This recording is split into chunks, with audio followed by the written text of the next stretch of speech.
जी, आज तक इतना आसान जो है वो आप लोगों ने मिनी केक नहीं देखा होगा, जो कि विदाउट ओवन होगा, बेकिंग के बगैर होगा, माइक्रोवेव में रेडी करेंगे। बिस्मिल्लाहिर्रहमानिर्रहीम, अस्सलामुअलैकुम। हुज़ैफ़ा's किचन में सबका वेलकम है। मैं हूँ शेफ़ ज़ोहरा। आज मैंने आप देख रहे होंगे कि व्यू चेंज है। मैंने यहाँ पे क्यों वीडियो स्टार्ट की है, वो वीडियो इसलिए स्टार्ट की है कि आज हम माइक्रोवेव में मिनी केक रेडी करेंगे, जो कि हमारा 4 मिनट में रेडी हो जाएगा। जी बिल्कुल, आपने सही सुना, 4 मिनट्स में रेडी हो जाएगा। तो चलिए फटाफट से जो है वो इसका बैटर रेडी करते हैं।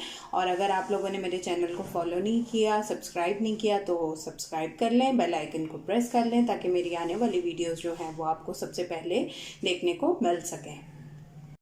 जी, तो सबसे पहले आपने जिसमें भी माइक्रोवेव सेफ जो है वो आपने बर्तन ले लेना है और इसको